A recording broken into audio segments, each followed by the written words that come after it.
For many years, Reticula lay wrapped in a taboo that no mortal should step within its dark and mysterious precincts, because the spirits of the now vanished Yakka tribe protected their ancestral abode from intruders.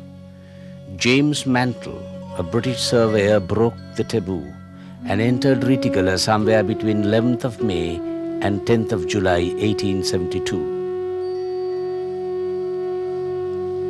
For the British civil servants of the 19th century, stationed in the harsh and unhealthy climate of the north-central province of Sri Lanka, Reticula offered the tantalizing promise of a sanctuary. Within a few hours, one gets away from the hot and sultry plains to pure and invigorating air with heavy mists, even in the hottest time of the year.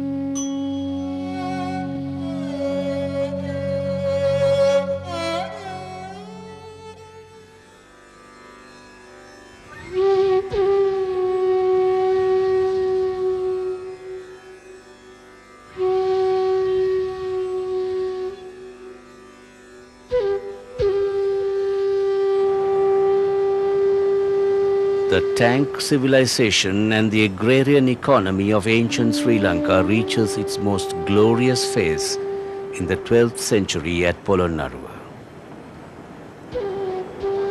Strategically located on a crossing of the river Mahaveli in the great divide between the north-central plains and the southern region, Polonnaruwa was the second and the last great capital of the Mahavamsa kings.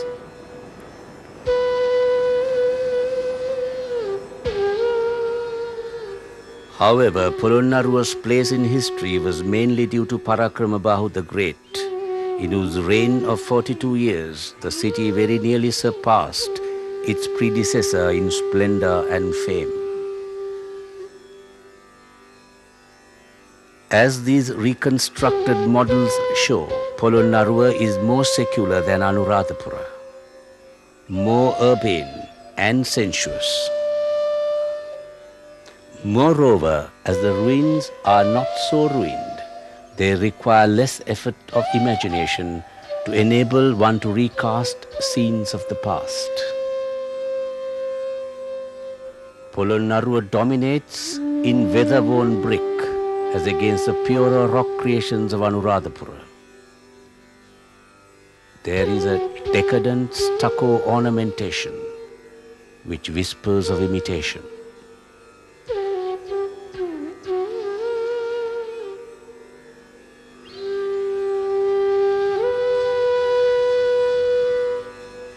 Three centuries before Polonnaruwa was built, the hand of the Pandyan and Chola invader was strong in Sri Lanka. This, no doubt, is one reason why the style and architecture of Polonnaruwa is predominantly Hindu in type. As the classical contours of gracefully sculptured granite give way to brick, one sees Tamil norms of architecture dominate in buildings which are devoted to Buddhist religious concepts.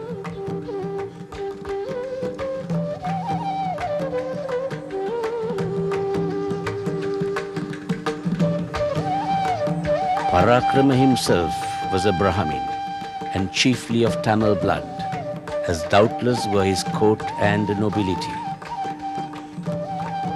The royal architect of Polonnaruwa may have realized that he had to conciliate two sections of supporters and could not afford to alienate the Sinhalese and the Buddhist monks.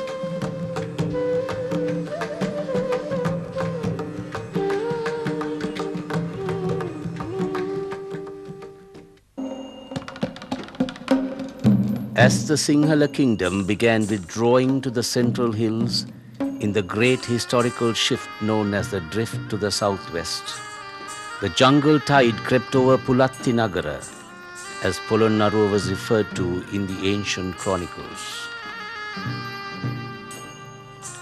By the beginning of the 19th century, it had become a malaria-infested marginal settlement known as Thopari.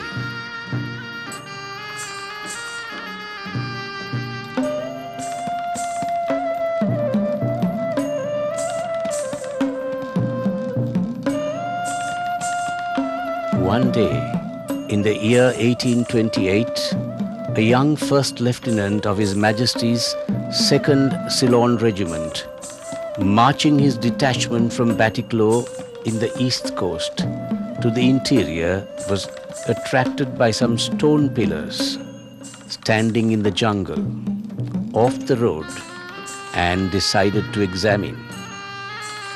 It was he, Lieutenant M.H. Fagan, who stumbled upon the ruins of Polonnaruwa after 5 centuries of oblivion. What is reconstructed here is what Fagan may have imagined Polonnaruwa to have been in its days of glory.